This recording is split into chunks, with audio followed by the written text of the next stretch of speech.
research centerꯒꯤ ꯐꯥꯎꯟꯗꯔꯁꯤꯅ ꯇꯧꯖꯅ ꯑꯩꯈꯣꯏꯒꯤ ꯂꯩꯀꯥꯏꯗ ꯑꯩꯒꯤ ꯏꯅꯥꯎꯄꯤꯅꯦ ꯃꯥꯒꯤ ꯇꯣꯟꯗꯣ ꯌꯥꯝ ꯆꯝꯅ ꯁꯥꯖꯕꯅꯦ ꯑꯗꯣ ꯁꯨꯃꯥꯏꯅ ꯐꯖꯅ ꯄꯤꯕꯤ ꯑꯗꯣ ꯉꯁꯤ ꯑꯃꯨꯛ ꯇꯧꯋꯤ ꯑꯉꯝꯕ ꯈꯔ ꯄꯥꯡꯉꯒꯦ ꯑꯗꯣ ꯁꯨꯃꯥꯏꯅ ꯇꯧꯋꯤ ꯑꯗꯣ ꯉꯁꯤ ꯑꯩ ꯃꯣꯅꯤꯇꯔ ꯑꯃꯈꯛ ꯊꯧꯔꯥꯡ ꯇꯧꯖꯩ ꯑꯗꯣ ꯎꯅꯕ ꯁꯦꯝ ꯑꯩꯈꯣꯏ ꯋꯥꯔꯤ ꯁꯥꯖꯔꯦ ꯁꯣꯏꯗꯅ ꯎꯅꯕ ꯁꯦꯝꯒꯤ ꯁꯣꯏꯗꯅ ꯑꯩꯒꯤ ꯏꯌꯥꯝꯕ ꯌꯨꯝꯗ ꯂꯥꯛꯀꯅꯤ ꯋꯥꯔꯧꯒꯅꯨ ꯃꯥꯒꯤ ꯑꯆꯤꯟꯕꯅ ꯑꯣꯏꯔꯝꯕꯁꯨ ꯌꯥꯏ ꯑꯗꯨꯒꯤꯗꯃꯛ ꯇꯧꯔꯕ ꯁꯦꯝ ꯃꯇꯥꯡꯗ ꯃꯣꯏꯅ ꯔꯤꯀꯃꯦꯟ ꯇꯧꯕꯤꯕꯅꯤ ꯇꯁꯦꯡꯕꯅꯤ ꯇꯥꯕꯨ ꯃꯩꯄꯥ ꯑꯗꯩ ꯎꯅꯕ ꯁꯦꯝ ꯃꯁꯥꯃꯛꯅ ꯇꯥꯃꯣꯒꯤ ꯑꯩꯈꯣꯏꯗ ꯍꯥꯏꯕꯤꯔꯛꯑꯕ ꯃꯇꯨꯡꯗ ꯔꯤꯀꯃꯦꯟ ꯇꯧꯕꯤꯗꯅ ꯃꯌꯥꯝꯅ ꯃꯃꯥꯡꯗ ꯈꯟꯈꯤꯕꯁꯤꯡꯗꯨꯗꯤ ꯋꯥꯅꯣꯝꯅꯕ ꯀꯥꯏꯗ ꯂꯩ ꯍꯥꯏꯕ ꯈꯪꯗ꯭ꯔꯦ ꯑꯗꯨ ꯏꯌꯥꯝꯕꯁꯤꯡꯒꯤꯗꯤ ꯌꯥꯝꯅ ꯁꯦꯡꯅ ꯁꯨꯃꯥꯏꯅ ꯇꯧꯕꯒꯤꯗꯃꯛꯇ ꯑꯩ ꯏꯌꯥꯝꯕ Konsam Ibomcha Konsam memorial appreciation certificate for best traditional toy making and Padma Award 2022. अभी अपन बंदे हैं अगर मैं यहाँ से क्यों भी आता था मतलब नहीं अभी लोकल इसी मंगा कर अभी ये एक बार रास्ते में रिसर्च करके फाउंडर मत ना नहीं मकुड़ी आप पाए इधर लोकल इसी मंगा तो पड़ देगी तो वालों की यार मतलब नहीं करती हो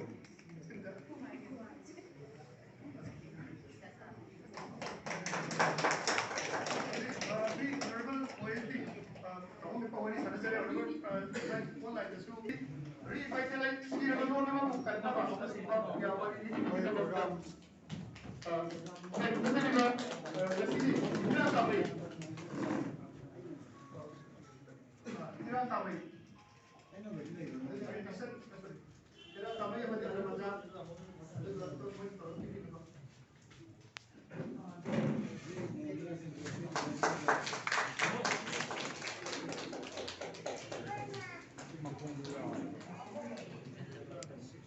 yun na press up na tamam betul sentrol amina walau dia ni mana akan mau dekian kalau kita masih kami dalam materi dia mana ini saya aku ada kerja guys mereka mana harassment kalau saya tahu betul seperti kauni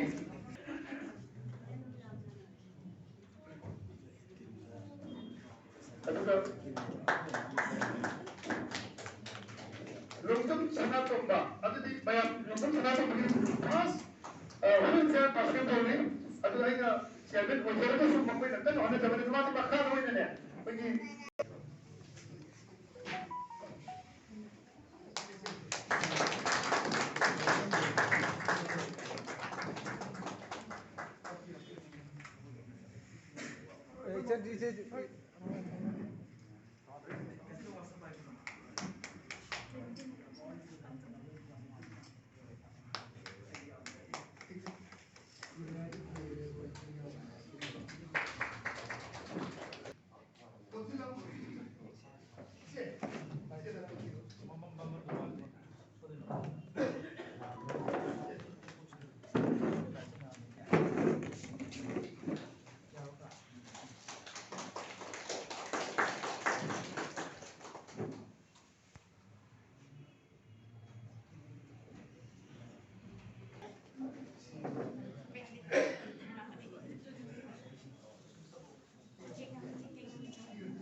Situation in Manipur.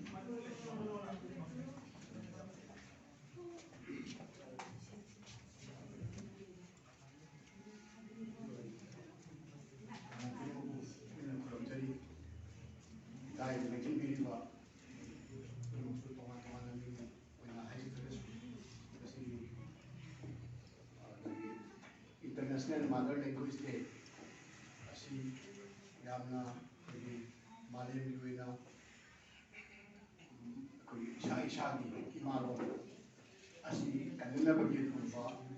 lanjan naman aduna sigumba Numit koi sini diba organization ani asi matang dahil na yamna samna pangkitang hakat sa kadang musi ay yamna pagpapanihan ni Lugi aduna ay na maruoy na koi Manipura Leriba koi context Leriba haijage University Leriba Leriba Maalemgi na UNESCO na Leriba theme se 2022 International Mother Language Day ki theme si using technology for multilingual learning challenges and opportunities have seen. Aduna ko na torisi mamalo ay di first language first I say machine language. The multi-language is like the loan ani kangusibuna bilingual. Okay, the loan but lagi है तो सुझना multi-langual है. कोई यदि कोई लेकिवा majority people ने है कोई money उनकी maintain है तो कम्युनिटी असल में है ना हमारा हमारी सिमी इतनी नाउ सिंग पाइचा सिंग संजय सिंह से सीने है ना कोई याद हमारा हमारा lay karino haita makoi di oiba community magi picnic identity am oiba ma masagi lol ado khangga loina na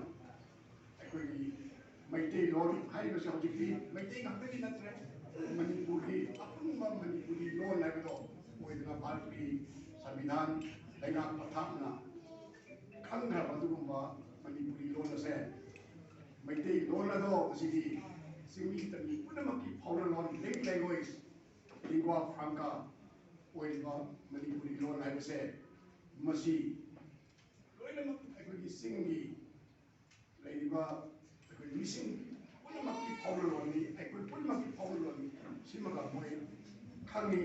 mama lon khangi loina na ate lon kaya mai ko angriba English oisano Hindi oisano ate lon kaya mak khang tunai ko ni ai pui na di kari tarau lon si khang ni bano kari ki tangkul lon khang ni bano kari ki thano lon khang ni bano kari ki pai ti lon khang ni bano hai ba ayama kabui lon khang ni ma sa ai pui khang thok ni kari no hai ba tamda ai pui lon ya horo pham che ai na kai tang hang ka ye jam tamda ai pui si ai pui ki sino tebitan family ki ai pui karamba sub family no da Tibeto Burman family sina magi sub family ho da kuma lon ni asiko ba Tibeto Burman lon singi marata ekoi Manipuri lon se ya nam ba Bharat ki संविधान की निपाल सुर से दूंगा आई कोई लेना कथा की सुर निपाल सुर से दूंगा संगा भारत की लॉन में आंशिक मनूंगा या नाम बने सी मतलब का कोई तुम्हें बोरो आसाम में लेकर बोरो से बोरो तो सक्सु माना को मोंगवे चांगुली सिमसु संगने अभी कोई भारत की लॉन उनके दिथोई चंद्रशी की मनूंगा कोई अनीदी टिबेट ओवर काबुकी यावरे कलागुना हाइबे national language mani India the national language है वो लेते official language है भी नहीं Hindi is official language नहीं कोई ना कलाम मना है कोई national language नहीं अदुनी का ना हाइबे यावी मसीमा लगती है नहीं कलाम मना लान हाइबे तो अदुनी कितन सीमा है हाइबे के अदुना कोई Eemaa रोल से तम तो बिना तो सी article 350A की मकादा कोई कैनो से कोई Eemaa रोल ना primary की अदु स्टेज दा लाइक तंग तो बनिया बसे भारत की लेगा प्रताप संविधान दा पीना नहीं अदगी अमना अकोगी लेडी दा NPE है नेशनल अकोगी करोदा पॉलिसी ऑन एजुकेशन 68 से अगर 86 से मशीन सु ममारो ने लाइक तंग गेदम ने बसे नहीं अदे नेशनल एजुकेशन पॉलिसी दसु क्लास 5 हो से माय ममारो ने लाइक तंग तो बनी स्कूल जिंदा है ꯑꯗꯨ ꯑꯩꯈꯣꯏꯒꯤꯗꯤ ꯂꯣꯟ ꯈꯔꯗꯤ ꯑꯩꯈꯣꯏꯒꯤ ꯕꯣꯔꯗ ꯑꯣꯐ ꯁꯦꯀꯦꯟꯗꯔꯤ ꯑꯦꯗꯨꯀꯦꯁꯟ ꯑꯩꯈꯣꯏꯒꯤ ꯀꯩꯅꯣꯗ ꯕꯣꯁꯦꯝ ꯍꯥꯏꯕ ꯀꯣ ꯁꯤꯗꯅ ꯂꯣꯟ 10 ꯈꯛꯀꯤ ꯂꯣꯟ 10 ꯇꯝꯃꯤ ꯑꯗꯨꯒ ꯕꯣꯁꯦꯝ ꯀꯥꯎꯟꯁꯤꯜ ꯑꯣꯐ ꯁꯦꯀꯦꯟꯗꯔꯤ ꯑꯦꯗꯨꯀꯦꯁꯟ ꯁꯤꯗꯅ ꯂꯣꯟ 8 ꯈꯛ ꯔꯤꯀꯣꯒꯅꯥꯏꯖ ꯇꯧꯏ ꯑꯇꯩ ꯂꯣꯟꯗꯤ ꯀꯩꯗꯧꯕ sini lah ini kan, adunadi karena naik lagi semua hiba, karena mati sama hiba, karena missing yamba, adu ramai, pun lebih apa, magi loan tugi, mama loan tugi siapa henam, hadana, tahu adu gumba, kamu tugi di, tahu berapa, maksud lehun tu mak karena minority, ujuri mak kamu nanti karena sekolah mak kamu ada, maya bila nanti karena papangan kan mak karena sekolah masih lebih betul, adu, mak kau ini kanan, hom lebih jauh ini, harus yang pun itu saya. ꯑꯩꯅ ꯍꯥꯏꯖꯅꯤꯡꯉꯤ ꯃꯔꯝꯗꯤ ꯑꯩꯈꯣꯏ ꯃꯅꯤꯄꯨꯔꯤ ꯂꯣꯟ ꯍꯥꯏꯔꯤꯕ ꯑꯩꯈꯣꯏ ꯏꯃꯥꯂꯣꯟ ꯃꯩꯇꯩꯂꯣꯟꯅꯤ ꯍꯥꯏꯅ ꯑꯩꯈꯣꯏ ꯇꯧꯔꯤꯕ ꯉꯁꯤꯒꯤ ꯂꯤꯡꯒ꯭ꯋꯥ ꯐ꯭ꯔꯥꯡꯀꯥ ꯑꯣꯏꯕ ꯃꯅꯤꯄꯨꯔꯤ ꯂꯣꯟ ꯑꯁꯦ ꯁꯤꯒꯤꯗꯤ ꯑꯩꯈꯣꯏ ꯌꯥꯝꯗ꯭ꯔꯕꯗ ꯂꯦꯚꯦꯜ ꯀꯌꯥꯗ ꯑꯩꯈꯣꯏꯒꯤ ꯆꯥꯎꯈꯠꯄꯒꯤ ꯊꯥꯛꯁꯦ ꯆꯨꯝꯃꯤ ꯑꯩꯈꯣꯏꯁꯦ ꯃꯥꯡꯈꯤꯗ꯭ꯔꯥ ꯃꯨꯠꯈꯤꯗ꯭ꯔꯥ ꯍꯥꯏꯕꯒꯤ ꯄꯥꯈꯠꯄ ꯑꯃꯗꯤ ꯂꯩ ꯑꯗꯨꯅꯤ ꯑꯗꯨꯕꯨ ꯑꯩꯈꯣꯏ ꯁꯨꯡꯃꯨꯠ ꯃꯨꯠꯂꯔꯣꯏ ꯑꯩꯈꯣꯏꯒꯤ ꯖꯥꯇꯤ ꯑꯁꯦ ꯃꯥꯂꯦꯝꯒꯤ ꯃꯐꯝ ꯁꯤꯟꯕ ꯊꯨꯡꯅ ꯑꯩꯈꯣꯏ ꯂꯩꯈꯔꯦ ꯑꯩꯈꯣꯏꯒꯤ ꯂꯩꯔꯤꯕ ꯑꯩꯈꯣꯏ ꯂꯟ ꯀꯌꯥ ꯑꯃ ꯂꯣꯟ ꯑꯁꯤꯒꯤ ꯂꯩꯗꯅ ꯍꯧꯖꯤꯛꯇꯤ ꯁꯨꯝ ꯋꯥꯡꯈꯠꯂꯛꯄꯗꯒꯤ ꯑꯩꯈꯣꯏꯁꯦ classical language ꯐꯥꯎꯕꯗ ꯆꯟꯕ ꯌꯥꯅꯅꯕꯒꯤ ꯑꯗꯨꯒꯨꯝꯕ ꯃꯑꯣꯡꯗ ꯑꯩꯈꯣꯏꯒꯤ ꯑꯍꯜ ꯂꯃꯟꯁꯤꯡꯅ ꯊꯝꯕꯤꯔꯝꯕ ꯀꯣꯔꯕꯦꯠ ꯑꯗꯒꯤ ꯄꯨꯌꯥꯁꯤꯡ ꯀꯔꯤ ꯀꯔꯤ ꯂꯥꯏꯔꯤꯛ ꯂꯥꯏꯁꯨ ꯃꯌꯥꯝ ꯑꯗꯒꯤ ꯅꯨꯡꯗ ꯍꯛꯄ ꯑꯗꯒꯤ ꯀꯣꯂꯤ ꯀꯣꯄꯥꯛꯇ ꯍꯛꯇꯨꯅ ꯂꯩꯔꯝꯕ ꯈꯣꯠꯂꯝꯕ ꯀꯔꯤꯒꯨꯝꯕ ꯃꯌꯥꯝ ꯑꯁꯤꯅ ꯑꯩꯈꯣꯏꯒꯤ ꯃꯆꯥ ꯃꯌꯥꯝꯁꯦ ꯑꯩꯈꯣꯏꯒꯤ ꯊꯤꯒꯠꯄ ꯉꯝꯖꯗꯕꯒꯤ ꯋꯥꯅꯤ ꯀꯌా ꯑꯃ ꯂꯩ ꯍꯥꯏꯔꯤꯕꯁꯤꯡꯁꯦ ꯃꯁꯤ ꯇꯧꯕ ꯃꯇꯝꯗ ꯑꯩꯈꯣꯏꯅ ꯑꯃꯈꯛꯇ ꯅꯤꯡꯁꯤꯡꯕ ꯑꯃ ꯆꯪꯏ ꯑꯩꯈꯣꯏ ꯂꯣꯟ ꯃꯌꯥꯝꯁꯤ ꯃꯅꯨꯡꯗ ꯃꯁꯥꯒꯤ ꯃꯌꯦꯛ ꯂꯩꯖꯗꯕ ꯂꯣꯟ ꯀꯌꯥ ꯑꯃ ꯂꯩ ꯏꯚꯟ ꯆꯥꯎꯈꯠꯂꯦ ꯍꯥꯏꯔꯤꯕ इंग्लिश लोन लगी मांग मसाली मये के जिसे रोमान की सबने हरी बा एकोई हिंदी की लोन लगी तो मांग मये लेके देवनागरी ना मांग मये कोई नहीं इसमें तो देवनागरी ना मये कोई बात तो भारत की लोन कया मसु नहीं है अदु एकोई लाइफ फमा हाई बताए एकोई सु मये कमल ले जाई मये कैसे भारत की एकोई सरकार ने सु हजिती स्टेट गवर्नमेंट में सकली बदली खाने अदु आई के याम नुआई जब आई के नुआई तब आई का ꯑꯩꯈꯣꯏꯒꯤ ꯃꯌꯦꯛꯀꯤ ꯂꯩꯔꯤꯕꯁꯤꯗ ꯑꯃꯒ ꯑꯃꯒꯒꯤ ꯈꯤꯇꯪ ꯑꯩꯈꯣꯏꯒꯤ ꯃꯌꯦꯛ ꯑꯃ ꯂꯩꯔꯒꯗꯤ ꯑꯩꯈꯣꯏꯒꯤ ꯂꯣꯟ ꯑꯗꯣ ꯃꯌꯦꯛꯇꯨꯅ ꯃꯄꯨꯡ ꯐꯥꯅ ꯐꯣꯡꯗꯣꯛꯄ ꯏꯕ ꯉꯝꯕ ꯑꯗꯨꯒꯨꯝꯕ ꯃꯌꯦꯛ ꯑꯃꯗꯤ ꯑꯣꯏꯕ ꯊꯣꯛꯏ ꯅꯠꯇ꯭ꯔꯒꯗꯤ ꯃꯌꯦꯛꯇꯣ ꯑꯩꯈꯣꯏꯒꯤ ꯂꯣꯟ ꯏꯕ ꯌꯥꯗꯕ ꯃꯌꯦꯛꯇꯨ ꯀꯩꯗꯧꯅꯗꯣꯔꯤꯅꯣ ꯍꯌꯦꯡ ꯑꯥꯗ ꯑꯃꯨꯛ ꯊꯝꯈ꯭ꯔꯅꯦꯕ ꯑꯗꯨꯗꯤ ꯑꯩꯈꯣꯏꯒꯤ ꯑꯗꯨ ꯑꯣꯏꯔꯗꯤ ꯑꯩꯈꯣꯏ ꯗꯤꯕꯂꯞꯃꯦꯟ ꯑꯃ ꯆꯪꯗꯅ ꯑꯗꯨꯗꯤ ꯑꯩꯈꯣꯏꯒꯤ ꯃꯔꯛꯁꯤꯗ ꯂꯩꯔꯤꯕ ꯑꯩꯈꯣꯏꯒꯤ ꯂꯩꯔꯤꯕ ꯃꯌꯦꯛ ꯀꯌꯥꯅꯣ ꯑꯣꯏꯁꯅꯨ 19ꯒꯤ ꯑꯣꯏꯒꯦꯔꯥ 18ꯒꯤ ꯑꯣꯏꯒꯦꯔꯥ 35ꯒꯤ ꯑꯣꯏꯒꯦꯔꯥ ꯌꯦꯜꯍꯧ ꯃꯌꯦꯛ ꯑꯣꯏꯒꯦꯔꯥ ꯑꯣꯏꯅꯤꯡꯕ ꯑꯣꯏꯔꯁꯨ ꯃꯗꯨ ꯑꯩꯈꯣꯏꯒꯤ ꯂꯝꯗꯝ ꯑꯁꯤꯒꯤ ꯑꯩꯈꯣꯏꯒꯤ ꯃꯤꯑꯣꯏꯁꯤꯡꯁꯤꯒꯤ ꯃꯣꯏꯅ ꯄꯨꯈꯠꯆꯔꯛꯄ ꯑꯗꯨꯒꯨꯝꯕ ꯃꯌꯦꯛꯁꯤꯡꯗꯣ ꯑꯩꯈꯣꯏꯒꯤ ꯃꯌꯦꯛꯅꯤ ꯍꯥꯏꯕ ꯀꯔꯤ ꯀꯥꯏꯗꯦꯕ ꯁꯤꯈꯛꯅꯤ ꯑꯩ ꯍꯥꯏꯖꯅꯤꯡꯉꯤꯁꯦ ꯂꯣꯏꯅꯃꯛ ꯑꯩꯈꯣꯏꯒꯤ ꯃꯌꯦꯛꯅꯤ ꯇꯧꯕꯇꯕꯨ ꯃꯌꯥꯝꯒꯤ ꯃꯅꯨꯡꯗ ꯃꯤꯁꯟ ꯀꯟꯕ ꯍꯥꯏꯒꯗ꯭ꯔꯥ ꯑꯜꯍꯥꯅ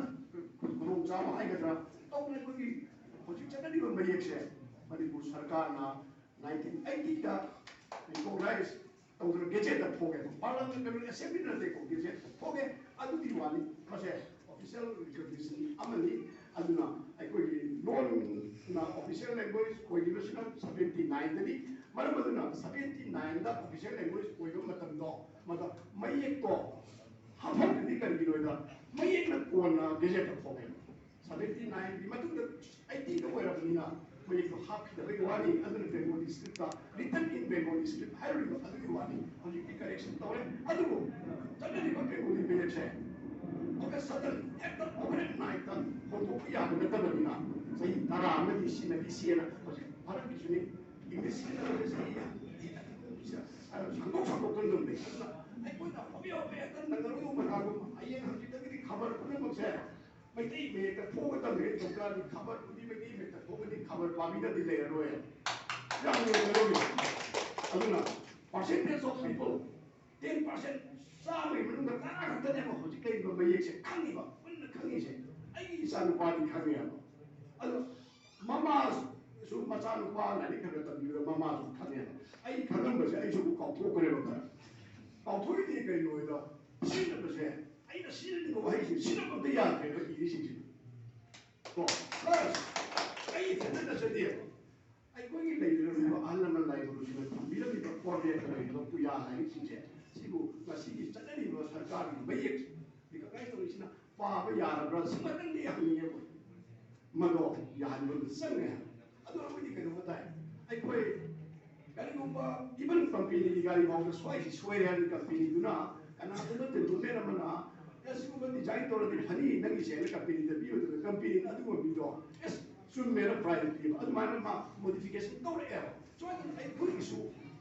if we are not soon from the Musa, I put it so, to be able to live it all over already, can you guide you? I do already.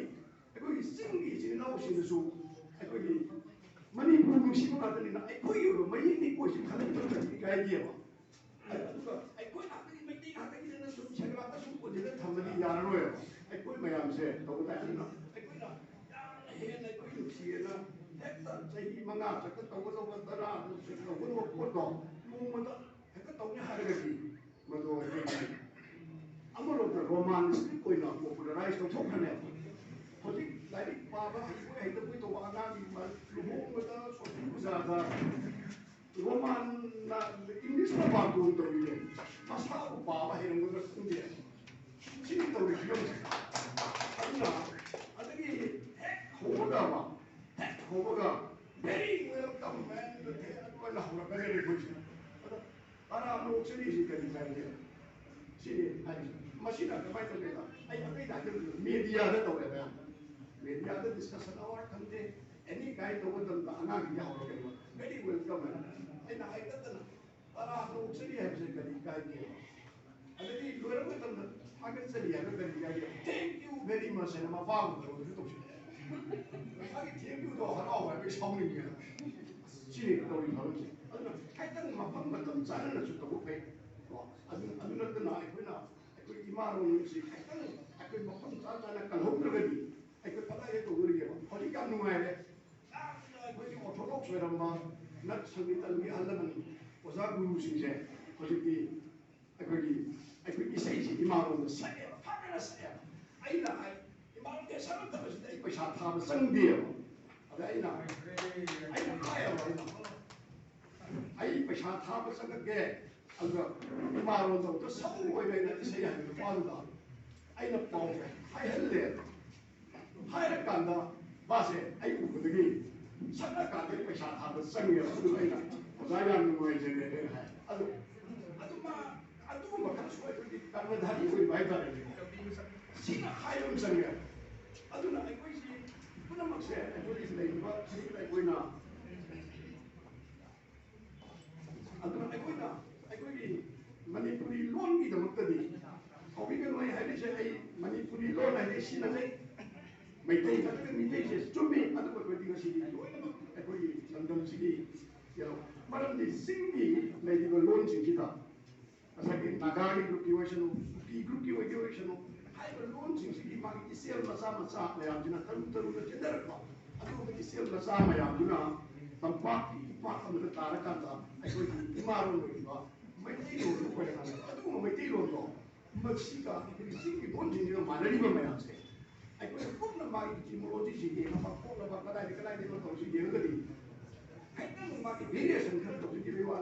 I'm not going to shut them there. I don't relate to number one.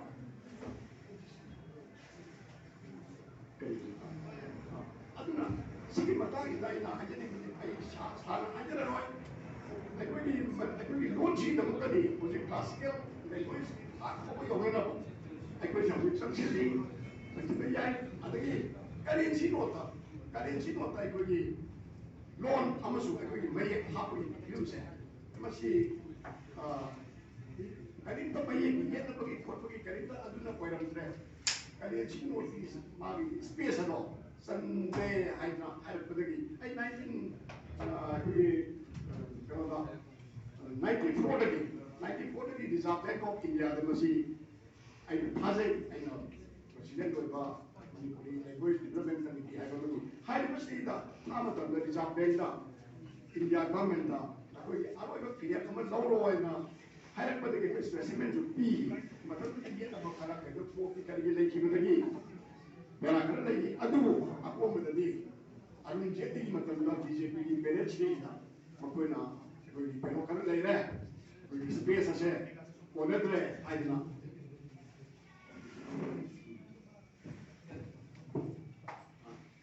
Spears as they try, I'm getting a ꯊꯥꯔꯛꯄ ꯆꯦ ꯑꯃ ꯑꯩꯈꯣꯏꯅ ꯐꯪꯖꯔꯦ ꯃꯗꯨꯒꯤ ꯃꯇꯨꯡ ꯏꯟꯅ ꯑꯩꯈꯣꯏꯅ ꯀꯃꯥꯏꯅ ꯇꯧꯒꯦ ꯃꯇꯝꯗ ꯃꯍꯥꯔꯥꯖ ꯁꯦꯝꯕ ꯁꯅꯥꯖꯧꯕꯅ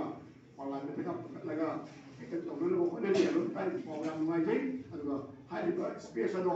ꯐꯪꯂꯒꯗꯤ ꯁꯦꯝꯗꯣꯛꯑꯒꯗꯤ ꯑꯩꯈꯣꯏ ꯁꯣꯏꯅ ꯍꯥꯞꯄꯛꯀꯅꯤ ꯑꯗꯨ ꯃꯌꯦꯛꯀꯤꯗꯤ ꯍꯌꯦꯡ ꯀꯔꯤꯒꯨꯝꯕ ꯁ꯭ꯄꯦꯂꯤꯡꯗ ꯀꯔꯤ ꯇꯧꯕꯗ ꯌꯥꯅꯗ꯭ꯔꯒꯁꯨ ꯍꯌꯦꯡ ꯑꯩꯈꯣꯏꯅ ꯁꯦꯝꯗꯣꯛꯄꯒꯤ ꯃꯇꯨꯡ ꯏꯟꯅ ꯑꯩꯈꯣꯏ ꯁ꯭ꯇꯦꯠ ꯒꯣꯔꯃꯦꯟꯅ ꯄꯤꯕ ꯑꯦꯅꯤ ꯃꯌꯦꯛꯇꯣ ꯑꯗꯨ ꯑꯗꯨꯝ ꯄꯤꯔꯛꯀꯗꯧꯕꯅꯤ ꯉꯁꯤ ꯁꯤ ꯃꯌꯦꯛꯁꯤ ꯆꯠꯂꯦ ꯍꯥꯏꯅ ꯍꯌꯦꯡ ꯃꯊꯪꯗ ꯁꯤꯁꯨ ꯁꯦꯝꯗꯣꯛꯑꯦ ꯍꯥꯏꯕ ꯃꯇꯝꯗ ꯑꯗꯨꯝ ꯇꯧꯔꯒ ꯂꯣꯏꯔꯦ ꯈ꯭ꯋꯥꯏꯗꯒꯤ ꯈꯤꯇꯪ ꯄꯦꯟꯅ ꯍꯥꯏꯖꯔꯒꯦ ꯃꯅꯤꯄꯨꯔꯤꯒꯤ ꯑꯩꯈꯣꯏꯒꯤ ꯂꯩꯔꯤꯕ ꯃꯩꯇꯩꯂꯣꯟꯒꯤꯗꯤ ꯑꯩ ꯄꯦꯟꯅ ꯍꯥꯏꯖꯕꯁꯤꯅ ꯐꯔꯅꯤ ꯈꯜꯂꯤ ꯑꯩꯅ ꯈ꯭ꯋꯥꯏꯗꯒꯤ ꯆꯦꯞꯇꯔ 2 ꯑꯣꯏꯖꯕ ꯍꯥꯏꯅ ꯉꯁꯤꯒꯤ ꯍꯦꯛꯇ ꯍꯥꯏꯖꯗꯣꯏꯅ ꯈ꯭ꯋꯥꯏꯗꯒꯤ ꯃꯔꯨ ꯑꯣꯏꯔꯤꯗꯤ ꯉꯁꯥꯏꯁꯤꯗꯩꯗ ꯑꯩꯈꯣꯏꯒꯤ ꯗꯥꯛꯇꯔ ꯆꯟꯗ꯭ꯔꯃꯅꯤꯅ ꯄꯤꯕꯤꯈꯤꯕ ꯀꯩꯅꯣꯁꯤꯗꯁꯨ ꯌꯥꯎꯔꯤꯀꯣ ꯑꯩꯈꯣꯏꯒꯤ ꯂꯣꯟ ꯃꯆꯥ ꯃꯆꯥ ꯑꯩꯈꯣꯏꯒꯤ ꯂꯩꯔꯤꯕ ꯆꯤꯡꯒꯤꯁꯤꯗꯩꯗ ꯀꯩꯅꯣꯒ ꯍꯥꯏꯔꯤꯕ ꯄꯤꯕ ꯇꯔꯥꯎ ꯑꯗꯒꯤ ꯑꯥꯏꯃꯣꯜ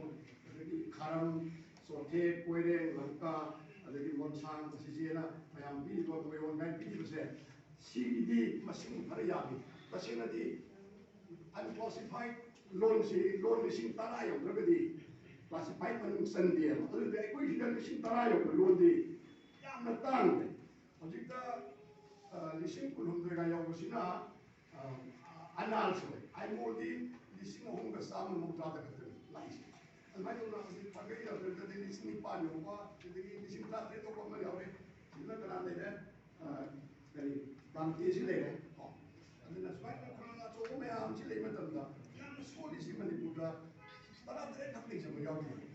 13 ꯂꯩꯖꯩ ꯑꯗꯒꯤ 13 ꯂꯩꯖꯩ ꯔꯥꯏꯇꯦꯁꯤ ꯁꯦꯃꯥꯁꯤ ꯑꯩꯈꯣꯏꯒꯤ ꯂꯝꯕꯤ ꯇꯁꯦꯡꯅ ꯑꯣꯏꯕ꯭ꯔꯥ ꯑꯣꯏꯗꯕ꯭ꯔꯥ ꯁꯤꯃꯗꯤ ꯌꯥꯎꯋꯦ ꯑꯗꯣ ꯃꯁꯤꯃꯗꯤ ꯑꯩ ꯈꯤꯇꯪ ꯅꯨꯡꯉꯥꯏꯇꯕ ꯑꯩꯅ ꯅꯨꯡꯉꯥꯏꯖꯗꯕ ꯍꯥꯏꯇꯥꯔꯦ ꯁꯦꯕꯥ ꯌꯥꯎꯕꯗ ꯅꯨꯡꯉꯥꯏꯇꯕ ꯅꯠꯇꯦ ꯀꯔꯣꯝꯗꯒꯤ ꯆꯠꯂꯤꯅꯣꯁꯤ ꯈꯟꯗꯕ ꯑꯣꯟꯂꯤ 40 ꯑꯩꯈꯣꯏꯒꯤ 2011ꯒꯤ ꯁꯦꯟꯁꯁ ꯃꯇꯨꯡꯏꯟꯅꯅꯤ ꯑꯩ ꯍꯥꯏꯖꯔꯤꯁꯤ ꯑꯗ ꯇꯔꯥꯎꯒꯤꯁꯦ ꯁꯤꯗ ꯌꯥꯎꯔꯤꯁꯤꯗꯩꯗ ꯇꯔꯥꯎꯁꯤ ꯁꯝꯅ ꯑꯩꯈꯣꯏꯒꯤ ꯁꯦꯅꯥꯄꯇꯤꯗ 19 ꯑꯗꯒꯤ ꯇꯃꯦꯡꯂꯣꯡꯗ 3 ꯑꯗꯒꯤ ꯆꯨꯔꯆꯥꯟꯄꯨꯔꯗ 60 ꯑꯗꯒꯤ ꯆꯥꯟꯗꯦꯜꯗ 453 ꯑꯗꯒꯤ ꯎꯈ꯭ꯔꯨꯜꯗ 200 ꯁꯨꯃꯥꯏꯅ ꯇꯧꯔꯒ ꯑꯗꯒꯤ ꯏꯝꯐꯥꯜ ꯏꯁꯇ 16 ꯏꯝꯐꯥꯜ ꯋꯦꯁꯇ 16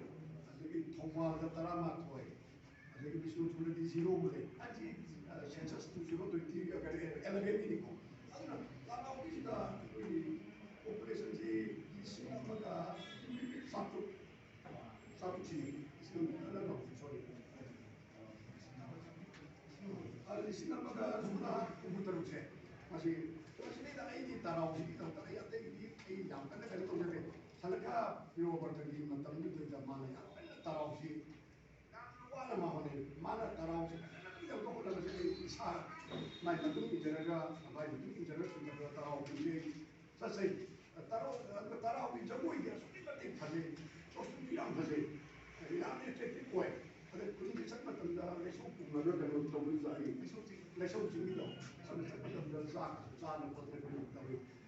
ꯇꯔꯥꯎꯁꯤ ꯃꯥꯡꯈ꯭ꯔꯦꯅ ꯇꯧꯗꯅ ꯀꯔꯤꯒꯤꯅꯣ ꯇꯔꯥꯎ ꯃꯥꯡꯉꯤꯗꯤ ꯍꯥꯏ ꯇꯔꯥꯎꯒꯤ ꯃꯤ ꯄꯨꯝꯅꯃꯛꯁꯨ ꯃꯥꯡꯈꯤꯕ ꯅꯠꯇꯦꯕ ꯃꯤꯁꯤꯡꯁꯤꯅ ꯀꯣꯟꯈꯤꯕ ꯉꯁꯥꯏꯒꯤ ꯀꯥꯡꯂꯨꯞꯁꯤ ꯁꯦꯗꯨꯜ ꯇ꯭ꯔꯥꯏꯞꯇ ꯂꯤꯁꯇꯨꯗ ꯌꯥꯎꯍꯧꯗꯕ ꯀꯥꯡꯕꯨꯗꯨꯗꯤ ꯕꯦꯅꯤꯐꯤꯠꯇꯨ ꯐꯪꯅꯅꯕ ꯑꯇꯣꯞꯄ ꯖꯥꯇꯤ ꯑꯃ ꯑꯣꯜꯂꯦꯕ ꯉꯁꯥꯏ ꯆꯟꯗ꯭ꯔꯅꯤ ꯍꯥꯏꯕ ꯑꯩꯈꯣꯏꯒꯤ ꯀꯣꯝ ꯑꯣꯜꯂꯦꯗꯣ ꯀꯣꯝ ꯑꯣꯜꯂꯤꯕ ꯑꯩꯈꯣꯏꯒꯤ ꯄꯨꯔꯨꯝꯗꯨꯗꯒꯤ ꯄꯨꯔꯨꯝꯗꯨꯅ ꯀꯣꯝ ꯑꯣꯜꯂꯤꯅꯦꯕ ꯁꯨꯃꯥꯏꯅ ꯃꯥꯒꯤ ꯃꯃꯤꯡ ꯃꯅꯥ ꯑꯃ ꯆꯠꯈ꯭ꯔꯕ ꯑꯁꯦꯡꯕ ꯀꯩꯅꯣꯗꯤ ꯂꯩꯕ ꯁꯤꯒꯨꯝꯕꯒ ꯇꯧꯕꯗ ꯇꯔꯥꯎꯁꯤ ꯑꯦꯅꯤꯍꯥꯎ ꯇꯔꯥꯎꯁꯤ ꯀꯜꯂꯛꯄꯁꯦ ꯁꯤꯗꯩꯗ ꯑꯩꯈꯣꯏꯒꯤ ꯂꯩꯔꯤꯕ ꯆꯟꯗ꯭ꯔꯃꯅꯤ ꯃꯌꯥꯝꯅꯁꯨ ꯌꯥꯝ ꯀꯟꯅ ꯃꯇꯦꯡ ꯄꯥꯡꯗꯨꯅ ꯇꯔꯥꯎꯒꯤ ꯉꯜꯂꯛꯄꯁꯦ ꯌꯥꯝꯅ ꯑꯩꯈꯣꯏꯅ ꯁꯉꯥꯏ ꯍꯤꯡꯅꯕ ꯍꯣꯠꯅꯕꯗ ꯑꯩꯈꯣꯏꯅ ꯁꯨꯃꯥꯏꯅ ꯑꯩꯈꯣꯏꯒꯤ ꯑꯗꯨꯒꯨꯝꯕ ꯀꯥꯡꯂꯨꯞ ꯈꯔꯁꯦ ꯃꯁꯤꯁꯨ ꯌꯥꯝ ꯍꯣꯠꯅꯕ ꯆꯪꯉꯤ ꯑꯗꯨꯅ ꯑꯩꯈꯣꯏꯅ ꯀꯩꯅꯣꯁꯤꯗꯤ ꯂꯣꯟꯁꯤꯡꯁꯤꯒꯤꯗ ꯌꯥꯝꯅ ꯆꯤꯡꯒꯤꯗꯤ ꯋꯥꯔꯧ ꯀꯩꯅꯣꯁꯤꯡꯒꯤ ꯃꯌꯥꯝꯁꯤꯗ ꯆꯤꯡꯒꯤꯁꯤꯗ ꯌꯥꯝꯅ ꯃꯄꯥꯡꯒꯜ ꯀꯟꯕ ꯃꯊꯧꯅꯥ ꯂꯩꯕ ꯑꯗꯨꯒ ꯑꯀꯟꯕ ꯑꯆꯧꯕ ꯑꯗꯨꯒꯨꯝꯕ ꯀꯥꯡꯂꯨꯞ ꯃꯌꯥꯝ ꯑꯃꯁꯨ ꯌꯥꯎꯋꯦ ꯌꯥꯝꯅ ꯁꯣꯟꯖꯔꯕ ꯑꯩ ꯑꯥꯏꯃꯣꯜꯗꯤ ꯑꯥꯏꯃꯣꯜ ꯑꯣꯏꯅ ꯍꯤꯡꯖꯒꯅꯤ ꯍꯥꯏꯕꯗ ꯃꯗꯨ ꯍꯥꯏꯔꯨꯕꯒꯤꯕꯀꯣ ꯊꯋꯥꯏ ꯈꯨꯕꯥꯛ ꯍꯥꯞꯅ ꯆꯦꯟꯖꯕꯁꯨ ꯌꯥꯎꯔꯤ ꯑꯗꯨ ꯍꯥꯏꯔꯛꯑꯦ ꯁꯤꯗꯤ ꯑꯩ ꯈꯪꯖꯔꯦꯀꯣ ꯑꯁꯤꯒꯨꯝꯕ ꯈꯔ ꯎꯏꯌꯦꯕ ꯑꯗꯣ ꯑꯩ ꯃꯩꯇꯩꯅ ꯍꯤꯡꯖꯒꯦ ꯍꯥꯏꯕꯗ ꯑꯩꯅ change 짜라가 약식까지 우리게 주말 때는 마이 강로 자티도다 아니 아주 있는 레저게 하이버세 뭐인들 레비야 더기 탁세 시 여울에 그리고 생기 넘지다 비라이스 지 뭐 같다면 하이버 이렉션을 수네 앞이 뭐 깜깜한데는 뭐 내도 야를 탁돼 있대 아 초보 깜깜이나 어디 이렉션에 빠지디 kay tong sa tama dong ni nga tele bi de sing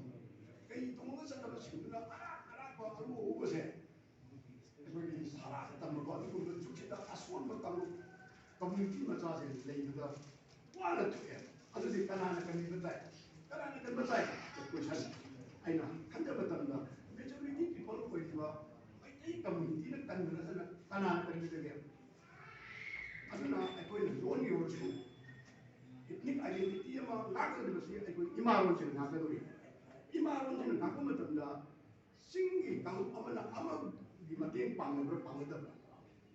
question ma adro ge aikoi di matik mayam chimlung da matik mayam jide kanu aina tiny film kaitan khabai da wo khara to su cha ru da sendalam ni kaitan wadi awa ana tai di matik kaitan pang bai se aikoi di niwe ni dan mà duty for duty set cần mà dùng cái này anh tôi cái khối này tí nào cái đó đi vào đó anh tôi thằng nào mà làm gì cần mình rất là nhiều nó mà không chừng sẽ anh là nào ra cái sinh hoạt cái gì cái anh là mà gì đó là gì cái nào cái nào mình được tổ chức đấy government cái center cái máy tôi cái đấy project này anh tôi là anh tất cả hai chỗ này luôn thì cả tổ này anh đấy loan dari dori ke dikhang ra loan de ta thika ta hoga ni paisa sa na project ta lo so era kan da baro sarkar de khande manipur sarkar de khande ta hoga loan ki development ni ko se university na to su kai ka chakhan ke khang da any of the department na to su pe no khang da adu ko le ni mu ta de di kai do ke na du le na che de de du ki ra adu ha ma ko na to ko de di development chu da 지금 뭐 양마 레이 아두나 아이나 간접을 받는다 하이바 벨로시티 아이고이 로어시 가까이 하르가디 아이고이나 넘버 1 리트레서세 삼나라이 다 헤라플리 비리고 까부이네 까부이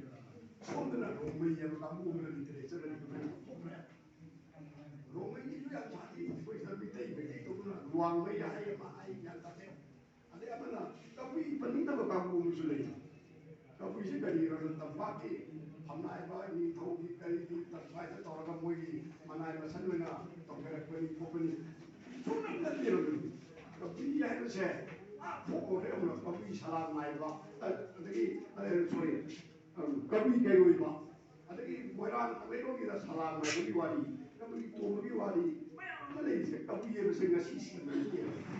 itu malam bersepakat mulai tangan lagi kalau negara waktu lagi tuan mengambil nanti ipai kuat kalau tadi ikhlas tu kalau tadi kalau kami siku kami bukan nanti kami ni ana kami kita tak bukan kami pun mereka nanti yang sahih sih aduna projek kami ni hanya kita apa why do they have to make things that 나가는 거 사고 있는데 하나 아니 딱 인터넷에가 로메이 인터넷에가 아니 걔는 어떻게 걔는 밑에 아이스가 밑에 그 걔네야 손들 막이 우리 또 왜 왔는데 인터넷에는 이번에 좀 더 로메이 나가니 손들나 그것도 제가 자기 34 트라이브 리스트 해주는데 34 트라이브 리스트가 그것도 실라간다 그위에 그것도 실라가 이행 또래 adagi kacana kata laptop sini laga adi yang maaf cile adagi hangalan laptop sini laga soalnya aduna kulakna masih le kuncama pensi aduh masih kuncama pensi tuan kayu pribadi pabeli kayu kan le kau biar muda tak dia aduna sih mata ini kuina untuk isi main magi le juga community sih masih banyak sih nggak tahu magi interest kali sih ketiba aduh kalau na literature से पूरा पकड़ लो ना कोई ना मस्त के कौन चीज़ की ग्रामर जो ताराव ग्रामर है यार ताराव ग्रामर जो प्रोफेसर जसोबंत ना ताराव ग्रामर जो पुथोका भी गाँव गिरा मरी ग्रामर है तो वो मंगी ꯇꯧꯏꯀꯣ ꯁꯨꯃꯥꯏꯅ ꯇꯧꯅ ꯃꯥꯒꯤ ꯒ꯭ꯔꯥꯃꯥꯔꯁꯤꯡꯁꯦ ꯑꯗꯨ ꯏꯪꯂꯤꯁꯇ ꯕꯦꯁ ꯇꯧꯕ ꯒ꯭ꯔꯥꯃꯥꯔꯗꯤ ꯆꯨꯝꯃꯣꯏ ꯏꯪꯂꯤꯁꯇ ꯕꯦꯁ ꯇꯧꯕꯗꯤ ꯇꯁꯦꯡꯅ ꯑꯩꯈꯣꯏꯒꯤ ꯃꯅꯤꯄꯨꯔꯤ ꯒ꯭ꯔꯥꯃꯥꯔ ꯂꯩꯁꯤꯡꯁꯦ ꯑꯩꯈꯣꯏꯒꯤ ꯚ꯭ꯌꯥꯀꯔꯣꯟ ꯀꯝꯃꯨꯅꯤꯇꯤ ꯀꯥꯏꯒꯨꯝꯕꯁꯤꯗ ꯁꯪꯁꯀ꯭ꯔꯤꯠꯇ ꯕꯦꯁ ꯇꯧꯔꯦ ꯑꯗꯣ ꯑꯅꯧꯕ ꯈꯔ ꯇꯧꯔꯅꯨ ꯏꯪꯂꯤꯁ ꯒ꯭ꯔꯥꯃꯥꯔ ꯏꯪꯂꯤꯁꯇ ꯕꯦꯁ ꯇꯧꯔꯦ ꯍꯧꯖꯤꯛ ꯃꯣꯗꯔꯟ ꯑꯩꯈꯣꯏꯒꯤ ꯂꯤꯡꯒ꯭ꯋꯤꯁꯁꯤꯡꯅ ꯑꯃꯨꯛ ꯑꯅꯧꯕ ꯑꯩꯈꯣꯏꯒꯤ ꯃꯅꯤꯄꯨꯔꯒꯤ ꯑꯣꯏꯕ ꯑꯩꯈꯣꯏꯒꯤ ꯂꯣꯟꯁꯤꯗ ꯕꯦꯁ ꯇꯧꯔꯒ ꯒ꯭ꯔꯥꯃꯥꯔ ꯈ꯭ꯋꯥꯏꯗꯒꯤ ꯂꯨꯔꯤꯕꯗꯤ ꯄꯨꯝꯅꯃꯛꯀꯤ ꯑꯊꯣꯔꯤꯇꯤꯁꯦ ꯑꯣꯖꯥꯅ ꯄꯨꯔꯦꯅ ꯁ꯭ꯄꯦꯂꯤꯡ ꯈꯪꯗꯕ ꯈꯪꯗꯦ ꯇꯧꯕ ꯌꯥꯔꯣꯏ ꯑꯩꯈꯣꯏꯒꯤ ꯁ꯭ꯄꯦꯂꯤꯡꯁꯦ ꯌꯥꯝꯅ ꯂꯨꯏ ꯃꯩꯇꯩ ꯃꯌꯦꯛ ꯍꯧꯖꯤꯛ ꯇꯧꯔꯤꯕ ꯁ꯭ꯄꯦꯂꯤꯡꯁꯦ ꯏ ꯄꯥꯎꯁꯤꯕꯨ ꯑꯩꯈꯣꯏꯒꯤ ꯕꯣꯌꯦꯜꯒꯤ ꯏꯗꯨꯅ ꯑꯣꯏꯌꯦꯕ ꯏ ꯄꯥꯎꯁꯦ ꯑꯗꯨꯗꯤ ꯏ ꯄꯥꯎꯁꯤꯗ ꯕꯣꯌꯦꯜꯒꯤ ꯏꯗꯨꯅ ꯑꯣꯏꯇꯥꯔꯒꯗꯤ ꯏꯝꯐꯥꯜꯒꯤ ꯀꯩꯗꯧꯕꯒꯤ ꯑꯥꯏ ꯑꯣꯏꯔꯤꯅꯣ ꯏꯕꯣꯠꯀꯤꯁꯤ ꯀꯩꯗꯧꯕꯒꯤ ꯑꯥꯏ ꯑꯣꯏꯔꯤꯅꯣ ꯑꯗꯨꯅ ꯁꯤꯒꯤꯁꯨ ꯃꯊꯣꯡ ꯃꯔꯝ ꯈꯪꯗꯕ ꯌꯨꯅꯤꯐꯣꯔꯝ ꯑꯃꯇ ꯈꯪꯗꯅ ꯇꯧꯔꯒꯗꯤ ꯑꯉꯥꯡ ꯑꯃꯈꯛꯅ ꯇ꯭ꯔꯦꯅꯤꯡ ꯌꯥꯎꯔꯒ ꯑꯗꯨꯃꯥꯏꯅ ꯇꯧꯗꯅ ꯑꯩꯈꯣꯏꯒꯤꯁꯦ ꯑꯦꯅꯤ ꯂꯣꯟꯁꯤꯡꯁꯤꯒꯤ ꯗꯤꯛꯁꯅꯥꯔꯤꯒꯨꯝꯕꯗꯤ ꯌꯥꯝꯅ ꯃꯔꯨ ꯑꯣꯏ ꯗꯤꯛꯁꯅꯥꯔꯤꯗꯨꯅ ꯃꯥꯒꯤ ꯂꯣꯟꯗꯨꯒꯤ ꯍꯧꯔꯛꯐꯝ ꯑꯗꯒꯤ ꯂꯣꯟꯗꯨꯒꯤ ꯆꯠꯅꯐꯝ ꯑꯩꯈꯣꯏ ꯉꯁꯤ ꯄꯨꯌꯥ ꯍꯥꯏꯔꯦ ꯄꯨꯌꯥ ꯍꯥꯏꯔꯤꯁꯦ ꯑꯩꯈꯣꯏꯒꯤ ꯂꯣꯟ ꯑꯣꯏꯔꯦ ꯄꯨꯌꯥꯁꯤ ꯀꯔꯤꯒꯨꯝꯕ ꯈꯔ ꯑꯩꯈꯣꯏꯒꯤ ꯈꯤꯇꯪ ꯄꯨꯔꯥꯟꯗꯒꯤ ꯂꯥꯛꯏꯕ꯭ꯔꯥ ꯄꯨꯌꯥꯁꯤ ꯁꯨꯝ ꯂꯩꯕ꯭ꯔꯥ ꯀꯥꯏꯁꯦ ꯑꯩꯈꯣꯏꯒꯤ ꯆꯍꯤ ꯀꯔꯝꯕ ꯆꯍꯤꯗꯒꯤ ꯇꯦꯛ ꯇꯧꯕꯤꯒꯦ ꯃꯁꯤ ꯗꯤꯛꯁꯅꯥꯔꯤꯗꯒꯤ ꯍꯥꯞꯄ ꯇꯥꯔꯦ ꯑꯩꯈꯣꯏꯅ ꯂꯤꯛ ꯑꯃ ꯍꯥꯏꯔꯦ ꯂꯤꯛ ꯑꯁꯤ ꯕꯦꯡꯒꯣꯂꯤꯗ ꯑꯩꯈꯣꯏꯒꯤ ꯂꯝꯕꯤ ꯍꯥꯏ ꯂꯝꯁꯤꯁꯨ ꯑꯗꯨꯗꯤ ꯂꯤꯛ ꯍꯥꯏꯔꯤꯁꯤ ꯀꯩꯅꯣꯗ ꯒꯥꯔꯤꯁꯤ ꯀꯥꯏꯗꯩꯅꯣ ꯑꯗꯨꯗꯤ ꯀꯩꯅꯣ ꯍꯥꯏꯁꯤ ꯀꯔꯤꯅꯣ ꯍꯥꯏꯕꯁꯤ ꯑꯩꯈꯣꯏꯅ ꯄꯨꯈ꯭ꯔꯤꯁꯤ ꯀꯩꯅꯣ ꯑꯩꯈꯣꯏꯅ ꯇꯣꯛꯑꯁꯤ ꯌꯥꯄꯣꯟꯇꯦ ꯈꯨꯔꯨꯝꯕꯁꯤ ꯇꯣꯛꯑꯁꯤ ꯌꯥꯔꯣꯏ ꯑꯗꯨꯗꯤ ꯈꯨꯔꯨꯝꯁꯤ ꯑꯁꯥꯕꯤꯗꯒꯤ ꯍꯧꯔꯛꯄꯅꯤ ꯂꯥꯡꯒꯣꯜ ꯑꯁꯤ ꯑꯁꯥꯕꯤꯗꯒꯤ ꯄꯨꯈ꯭ꯔꯤꯁꯤꯗꯒꯤ ꯀꯥꯏꯁꯦ ꯑꯩꯈꯣꯏꯒꯤ ꯗꯦꯁꯇꯥꯏꯟꯗ ꯐꯖꯅ ꯏꯔꯒ ꯑꯩꯈꯣꯏꯒꯤ ꯑꯣꯏꯕ ꯄꯣꯠꯁꯨ ꯏꯔꯥꯠꯄ ꯍꯥꯏꯔꯅꯦ ꯏꯔꯥꯠꯄ ꯍꯥꯏꯁꯤ ꯑꯩꯈꯣꯏꯅ ꯄꯨꯖꯥ ꯍꯥꯏꯗ ꯑꯩꯈꯣꯏꯒꯤ ꯏꯔꯥꯠꯄ ꯍꯥꯏꯁꯤꯅ ꯑꯩꯈꯣꯏꯒꯤ ꯂꯥꯏꯒꯤ ꯑꯩꯈꯣꯏꯒꯤ ꯏꯔꯥꯠꯄ ꯌꯥꯗꯕ ꯂꯥꯏꯁꯤ ꯄꯤꯛꯇꯅꯦꯕ ꯁꯥ ꯀꯛꯇꯅ ꯉꯥ ꯀꯥꯞꯇꯅ ꯇꯧꯕ ꯑꯗꯨꯗꯗꯤ ꯏꯔꯥꯠꯄ ꯍꯥꯏꯕ ꯌꯥꯏ ꯑꯗꯨꯒ ꯍꯦꯛꯇ ꯒꯣꯕꯤꯟꯗꯒꯤ ꯏꯔꯥꯠꯄ ꯍꯥꯏꯗꯤ ꯒꯣꯕꯤꯟꯗꯗꯤ ꯏꯔꯥꯠꯇꯦꯕ ꯑꯗꯨꯅ ꯑꯩꯈꯣꯏ ꯏꯔꯥꯠꯄꯁꯦ ꯀꯔꯝꯕ ꯂꯥꯏꯗ ꯁꯤꯖꯤꯟꯅꯒꯗꯒꯦ ꯁꯤꯁꯨ ꯆꯨꯝꯃꯣꯏꯕ ꯁꯤꯒꯁꯤꯁꯨ ꯈꯔ ꯗꯦꯛꯁꯅꯥꯔꯤꯗ ꯆꯨꯝꯕ ꯍꯥꯏꯕ ꯑꯃ ꯆꯪꯉꯦ ꯑꯩꯅ ꯍꯥꯏꯔꯦ ꯇꯧꯕ ꯃꯥꯅ ꯒꯣꯕꯤꯟꯗꯗ ꯑꯩ ꯉꯁꯤ ꯏꯔꯥꯠꯀꯗꯧꯔꯤ ꯍꯥꯏꯗꯤ ꯌꯥꯗ꯭ꯔꯦ ꯒꯣꯕꯤꯟꯗꯒꯤ ꯁꯦꯕꯥ ꯇꯧꯕꯒꯤ ꯑꯩꯒꯤ ꯅꯨꯄꯤ ꯅꯥꯕꯒꯤ ꯑꯩꯅ ꯁꯦꯕꯥ ꯇꯧꯒꯦ ꯍꯥꯏꯗꯨꯗꯤ ꯈꯔ ꯑꯩꯒꯤ ꯅꯨꯄꯤ ꯑꯩꯅ ꯊꯧꯒꯜ ꯇꯧꯖꯒꯦ ꯍꯥꯏꯔꯗꯤ ꯈꯔ ꯊꯧꯒꯜꯗꯤ ꯀꯗꯥꯏꯗ ꯁꯤꯅꯤ ꯁꯤꯒꯨꯝꯕꯒꯁꯤ ꯈꯔ ꯑꯗꯩ ꯑꯩꯈꯣꯏꯅ ꯋꯥꯊꯤ ꯉꯥꯡꯕ ꯍꯥꯏ ꯋꯥꯊꯤ ꯉꯥꯡꯕꯁꯤ ꯌꯥꯝ ꯐꯖꯗꯕ ꯄꯣꯠ ꯋꯥꯁꯣꯏ ꯉꯥꯡꯕ ꯍꯥꯏꯔꯗꯤ ꯁꯤꯒꯨꯝꯕꯁꯤ ꯀꯔꯝꯕꯅꯣ ꯀꯥꯏꯁꯤ ꯗꯤꯛꯁꯅꯥꯔꯤꯁꯤꯗ ꯈꯔ ꯂꯣꯟ ꯄꯨꯝꯅꯃꯛꯀꯤꯅꯦ ꯍꯥꯏꯕꯁꯤ ꯑꯗꯨꯅ ꯑꯩ ꯌꯥꯝꯅ ꯇꯦꯟꯅ ꯑꯩ ꯃꯇꯤꯛ ꯆꯥꯕ ꯃꯤ ꯅꯠꯆꯗꯦ ꯂꯣꯟꯒꯤ ꯃꯔꯝꯗ ꯍꯦꯛꯇ ꯏꯃꯥꯂꯣꯟꯒꯤ ꯈꯤꯇꯪ ꯑꯩꯅ ꯉꯝꯖꯕ ꯃꯃꯥꯡ ꯈꯤꯇꯪ ꯑꯩꯅ ꯄꯤꯕ ꯉꯝꯖꯈꯤꯕꯗꯨꯒꯤ ꯑꯩꯅ ꯅꯨꯡꯁꯤꯕꯤꯔ ꯄꯨꯈꯠꯄꯤꯕꯅꯤ ꯑꯗꯨꯅ ꯁꯤꯒꯨꯝꯕꯁꯤꯗ ꯑꯈꯪ ꯑꯍꯩ ꯃꯌꯥꯝꯒꯤ ꯃꯔꯛꯇ ꯑꯩꯅ ꯉꯥꯡꯕ ꯃꯇꯤꯛ ꯆꯥꯕ ꯅꯠꯆꯗꯦ ꯑꯗꯨꯅ ꯑꯩꯒꯤ ꯋꯥꯈꯜꯗ ꯐꯥꯎꯕ ꯈꯤꯇꯪ ꯑꯃꯈꯛꯇꯪ ꯑꯩꯅ ꯊꯝꯖꯔꯝꯕꯅꯤ ꯍꯥꯏꯅ ꯂꯧꯕꯤꯔꯒ ꯑꯔꯥꯟꯕ ꯄꯨꯝꯅꯃꯛ ꯉꯥꯛꯄꯤꯌꯨ ꯍꯥꯏꯅ ꯍꯥꯏꯖꯔꯤ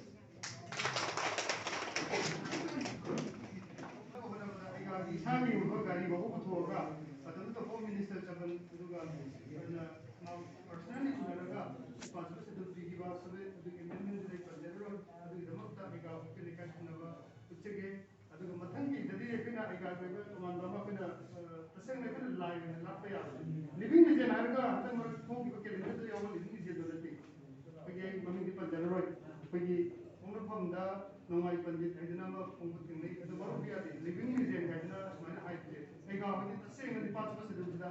जो पुरा का थो गला तो थिंगी को post living is an guide तो दे नि माके नमालो की निसिदाई का देन तो बदि नते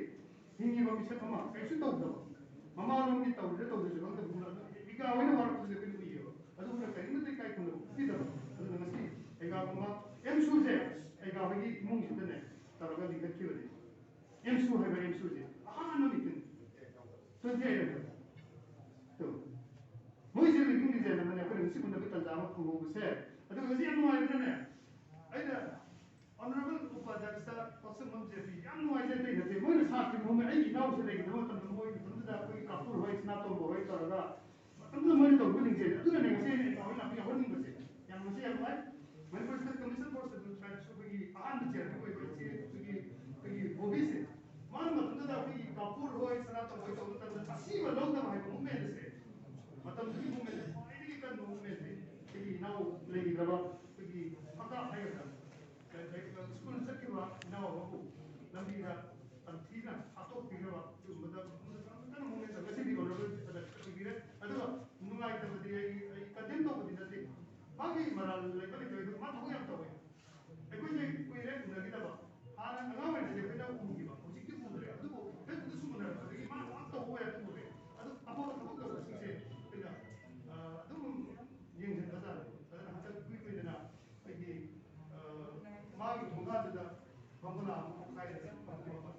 ꯌꯥꯝ ꯅꯨꯡꯉꯥꯏꯇꯦ ꯑꯗꯨꯅ ꯆꯜꯁꯤꯅ ꯑꯗꯨꯒ ꯑꯩꯅꯗꯤ ꯏꯆꯦ ꯀꯧꯊꯣꯛꯎꯔꯦ ꯑꯗꯨꯒ ꯑꯩ ꯏꯅꯥꯎꯄꯥ ꯇꯧꯔꯒ ꯃꯨꯚꯃꯦꯟꯁꯦ ꯌꯥꯝ ꯀꯟꯅ ꯇꯧꯔꯦꯕ ꯂꯩꯈꯤꯗ꯭ꯔꯦ ꯑꯗꯨꯅ ꯉꯁꯤ ꯑꯣꯅꯔꯦꯕꯜ ꯎꯄꯥꯜꯗꯁ ꯑꯣꯏꯅ ꯐꯝꯕꯁꯦ ꯃꯥꯒꯤ ꯍꯣꯠꯅꯖꯃꯟꯕꯅꯦ ꯑꯗꯨꯅ ꯉꯁꯤ ꯑꯩꯈꯣꯏꯒꯤ ꯏꯔꯛꯇ ꯌꯥꯎꯕꯤꯕꯁꯦ ꯌꯥꯝ ꯅꯨꯡꯉꯥꯏꯖꯩ ꯑꯗꯨꯅ ꯃꯔꯨꯞ ꯌꯥꯗꯦ ꯉꯁꯥꯏ ꯑꯩꯈꯣꯏ ꯑꯃ ꯇꯧꯖꯕꯗ ꯀꯩ ꯏꯆꯟꯁꯤꯅ ꯂꯥꯛꯂꯝꯃꯒꯁꯨ ꯃꯥꯗꯤ ꯑꯗꯨꯝ ꯑꯩ ꯌꯥꯔꯤꯕꯗꯤ ꯊꯕꯛ ꯇꯧꯖꯒꯦꯅ ꯍꯥꯏꯌꯦ ꯊꯕꯛ ꯑꯗꯨ ꯌꯥꯔꯒꯗꯤ ꯀꯩꯒꯨꯝꯕ ꯇꯧꯔꯒꯁꯨ ꯑꯩꯈꯣꯏ ꯉꯁꯤꯒꯤ ꯃꯤꯐꯝꯗꯨꯗꯁꯨ ꯑꯩꯈꯣꯏ ꯏꯆꯦꯒ ꯑꯩꯈꯣꯏ ꯏꯆꯟꯁꯤꯒꯤ ꯑꯩꯈꯣꯏꯒꯤ ꯄ꯭ꯔꯦꯌꯔ ꯄꯨꯟꯅ ꯇꯧꯃꯤꯟꯅꯁꯤ ꯍꯣꯔꯦꯟ ꯑꯣꯅꯔꯦꯕꯜ ꯁ꯭ꯇꯦꯠ ꯀꯃꯤꯁꯟ ꯇ꯭ꯔꯥꯏꯕꯁꯨ ꯑꯣꯏꯕꯤꯔꯒ ꯁꯣꯏꯗꯅ ꯇꯧꯔꯛꯀꯅꯤ ꯍꯥꯏꯕꯒꯤ ꯑꯁꯥ ꯊꯝꯖꯩ ꯑꯗꯨꯒ ꯏꯆꯟꯅ ꯂꯦꯡꯕꯤꯔꯛꯄꯁꯦ ꯌꯥꯝ ꯅꯨꯡꯉꯥꯏꯇꯦ ꯃꯆꯤꯟ ꯀꯌꯥ ꯈꯥꯏꯗꯣꯛꯑꯒ ꯃꯥꯒꯤ ꯁ꯭ꯋꯤꯠꯁꯨ ꯂꯩꯒꯗꯕ ꯍꯧꯖꯤꯛ ꯑꯗꯣ ꯁꯤ ꯃꯔꯛꯁꯤꯗ ꯂꯦꯡꯕꯤꯔꯛꯄꯁꯦ ꯍꯧꯖꯤꯛ ꯑꯗꯨꯒ ꯑꯩ ꯃꯔꯨꯞꯁꯦ ꯇꯣꯟ ꯇꯦꯟꯁꯦ ꯍꯧꯖꯤꯛ ꯃꯅꯤꯄꯨꯔ ꯗꯦꯕꯂꯞꯃꯦꯟ ꯀꯣꯑꯣꯄꯔꯦꯁꯟ ꯁ꯭ꯄꯣꯟꯁꯔ ꯇꯧꯕꯅꯤ ꯑꯗꯨꯗ ꯑꯗꯨꯕꯨ ꯃꯇꯦꯛ ꯑꯃꯈꯛ ꯊꯝꯃꯝꯃꯒ ꯃꯥꯒꯤ ꯐꯪꯁꯟꯁꯦ ꯆꯠꯇꯕ ꯌꯥꯗꯕ ꯑꯃ ꯍꯧꯖꯤꯛ ꯐꯪꯁꯟꯁꯦ ꯑꯩꯈꯣꯏꯁꯤꯅ ꯃꯔꯨ ꯑꯣꯏ ꯍꯥꯏꯕꯒꯤ ꯉꯁꯥꯏꯒꯤ ꯋꯥꯗ ꯋꯥꯐꯝ ꯑꯃꯇꯪ ꯇꯧꯕꯤꯔꯒ ꯊꯝꯕꯤꯅꯕ ꯇꯧꯁꯤꯟꯖꯒꯦ ꯑꯗꯨꯒꯤ ꯃꯇꯨꯡꯗ ꯀꯥꯡꯕꯨꯖꯝ ꯆꯟꯗ꯭ꯔꯅ ꯃꯥꯒꯤ ꯏꯃꯥꯂꯣꯝꯒꯤ ꯁꯩꯔꯦꯡ ꯊꯝꯕꯤꯒꯅꯤ ꯇꯧꯁꯤꯟꯖꯒꯦ ꯏꯆꯦ ꯑꯩꯈꯣꯏꯒꯤ ꯃꯔꯨꯞ ꯏꯆꯦ ꯋꯥꯍꯩ ꯑꯃ ꯑꯃꯨꯛꯇꯪ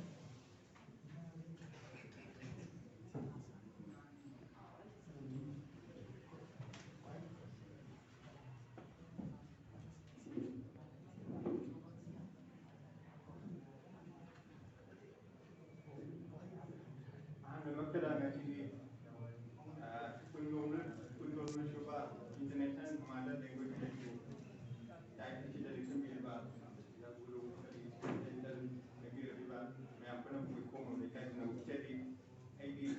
Maalemgi Sheba Tokdaba Social Activist Ama Koyeruna Aidu Ashulaba Ilam Masiku Dona Tibu Tapada Amsum Mantana Kapada Kadegena Ayudata Jamila Paude Yaman Maiba I Mingo the I Loni Tapata and Kitin Poly Ibuna Makitim Hamnena Pan in Tomiram Mayamuna Makipuna Makitim Hamnena Mina I Mina when I don't talk about I mean Togeruba aina kaya thabo tawsigi habige chadi thawraga akoi punna cooperation tawnaga akoi lon sibu mayam gi lamdam mayam dagi man kopa ama akoi chadi thawraga kala manu hanjal ma makam kala mayaiba madaiba plap plap matam matangwiba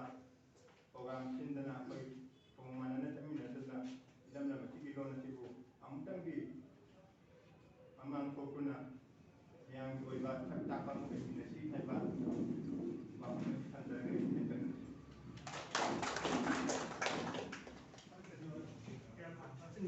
ꯑꯗꯨꯒ ꯑꯩ ꯃꯊꯪꯁꯤꯗꯤ ꯊꯥꯒꯠꯆꯔꯤ ꯇꯦꯟꯕꯨ ꯃꯥꯒꯤ film development ꯀꯣꯑꯣꯄꯔꯦꯁꯟꯗ ꯃꯅꯤꯄꯨꯔꯗ ꯑꯩꯈꯣꯏꯒꯤ sponsor programme ꯑꯃꯈꯛ ꯃꯥꯅ ꯈꯤꯇꯪ ꯋꯥꯐꯝ ꯑꯃꯇꯪ ꯊꯝꯕꯤꯅꯕ ꯃꯥꯅ ꯁꯥꯇ꯭ꯔꯒꯤ ꯏꯍꯧ ꯂꯥꯛꯄ ꯃꯇꯝꯗ ꯃꯨꯞꯃꯦꯟꯗꯣ ꯑꯩ ꯂꯥꯏꯁꯦꯟ ꯀꯧꯕꯤ ꯑꯦꯜ ꯀꯧꯕꯤ ꯍꯥꯟꯅ ꯃꯇꯝ ꯑꯃꯒꯤ ꯏꯕꯣꯇꯣꯟꯁꯅꯥ ꯍꯥꯌꯔ ꯁꯦꯀꯦꯟꯗꯔꯤꯒꯤ ꯁ꯭ꯇꯨꯗꯦꯟ ꯁꯦꯀ꯭ꯔꯦꯇꯔꯤ ꯍꯧꯖꯤꯛꯇꯤ ꯑꯣꯅꯔꯦꯕꯜ ꯑꯣꯏ ꯑꯩꯈꯣꯏꯒꯤ ꯑꯩꯗꯤ ꯏꯆꯦꯃ ꯀꯧꯊꯣꯛꯎꯔꯕꯅꯤꯗ ꯏꯆꯦꯃ ꯀꯧꯔꯅꯤꯗ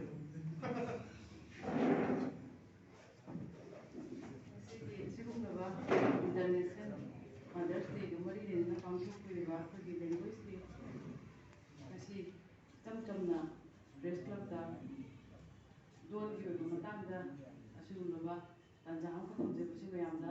ए खुरुमजरी दाइस लेंजन बिबा अहल मन पुनोबसु लेंबि लिबा पुनोबसु मिमोना मंगल पंजत्रगसु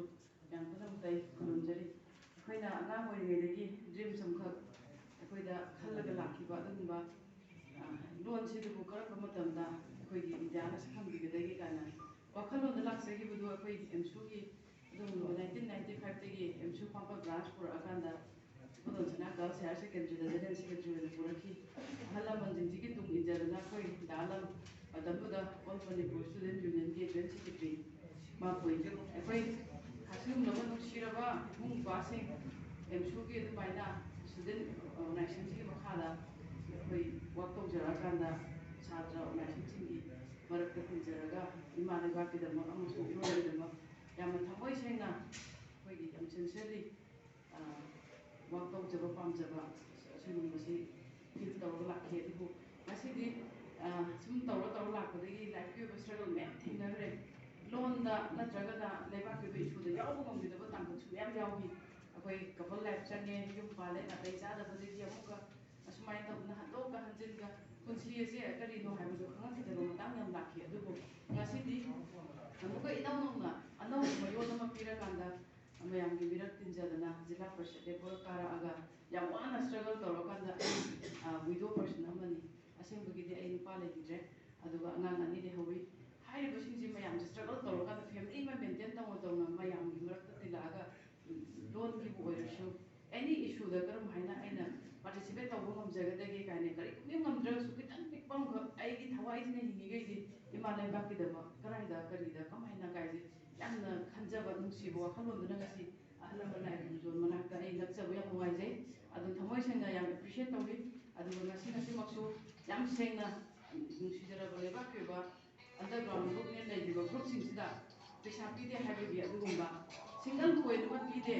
ꯀꯟꯇ꯭ꯔꯤꯕ꯭ꯌꯨꯁꯟ ꯇꯧꯕꯗ ꯄꯩꯁꯥ ꯄꯤꯗꯦ ꯍꯥꯏꯕꯒꯤꯗꯃꯛꯇ ꯑꯩꯉꯣꯟꯗ ꯕ꯭ꯂꯦꯝ ꯇꯧꯔꯀꯥꯟꯗ ꯕꯣꯝ ꯄꯣꯈꯥꯏꯍꯟꯗꯅ ꯌꯥꯝꯅ ꯁꯨꯝꯕ ꯁ꯭ꯇ꯭ꯔꯒꯜ ꯃꯌꯥꯝ ꯑꯃ ꯑꯩ ꯇꯧꯔꯤ ꯍꯥꯏꯅ ꯂꯧꯖꯩ ꯑꯗꯨꯕꯨ ꯑꯩꯅ ꯅꯨꯡꯁꯤꯗꯗꯅ ꯏꯃꯥ ꯂꯩꯕꯥꯛꯄꯨ ꯁꯞꯄꯣꯔꯠ ꯇꯧꯅꯤꯡꯗꯗꯅ ꯄꯤꯈꯤꯗꯕꯗꯤ ꯂꯩꯇꯦ ꯀꯔꯤꯒꯨꯝꯕ ꯃꯅꯨꯡꯗ ꯃꯤ ꯐꯠꯇꯕ ꯈꯣꯠꯇꯕ ꯀꯔꯤ ꯂꯩꯗꯅꯀꯣ ꯁꯨꯝꯕ ꯃꯌꯥꯝꯁꯤꯗꯒꯤ ꯀꯩꯝ ꯍꯥꯏꯅꯤꯡꯗ꯭ꯔꯦ ꯑꯗꯨꯕꯨ ꯊꯣꯛꯈ꯭ꯔꯦ ꯊꯧꯗꯣꯛꯇꯣ ꯍꯧꯖꯤꯛꯁꯨ ꯑꯗꯨꯝ ꯃꯦꯟꯇꯦꯜꯂꯤ ꯍꯔꯁ ꯇꯧꯕꯁꯤ ꯏꯆꯤꯟꯅꯎꯄꯥꯁꯤꯡ ꯑꯣꯏꯔꯒꯗꯤ ꯑꯩꯈꯣꯏꯁꯨ ꯑꯣꯄꯟꯂꯤ ꯏꯃꯥ ꯂꯩꯕꯥꯛꯀꯤꯗꯃꯛꯇ ꯐ꯭रीडम पाम्बा अदुगुम्बा अखोइसु स्ट्रगल तौरिबा मियोय लांगोय अमने हाबसि खनबियो ओपनली लांगोय हाबनो ओपनली अखोइ थबक तौरिबा मियोय अमने अदुना मिनुंगसि येंगाकांदा तौरिबा थबकसि करिनो खन्थमिनरगा ngасidi इमा लैबाकिदमक इरोनगिदमक निंखा तंबा पामजबा अखोइबु सखंबियो पामजबा अदुगा लायरबा यामनो विकर सेक्शन लेबा ग्रास रूट लेवल लेबा खुंगा खुदिगी डोर टू डोर चलगा वर्क तौबा पामिबा अदुगुमलुबा लोकल सेल्फ गवर्नमेंट अमदा लेजरिबा अमना थमोय सेंगना आई इसा विचारोय बिजु बिजरोय हाइबगी वाखलोंदे हिंगिबा आई एनी आईगी थबक खुदिमक्ता येंजनबिबा यागनी आरटीआई तौबिबा यागनी तौरमिबा थबकता माय पाकना तौरमद्रबा लान तौरमबदि मदि डबल टाइम्स आई सिगे हाइबा लेग्रे अदुगा चुमना तौरम ताइ डबल टाइम्स आई गोदा मतिंग पांगो हाइबा असुबा माय अदुना मरम फरगाना सिदी आई याम सामसु कंदौजररोय अतोपा थबकसु याम लेबना सिनुपासिंग अहल मलाई गुजोनसि असुकी मतिक नुगाइजे याम थमोइसिना नुसिजे अदुबु याम मतमदि सामना लेजनिंगे दु वरोबिनु याम ने वरोबिनु हाजु खंजे आई तो प्रोग्राम खा लेबना नंगना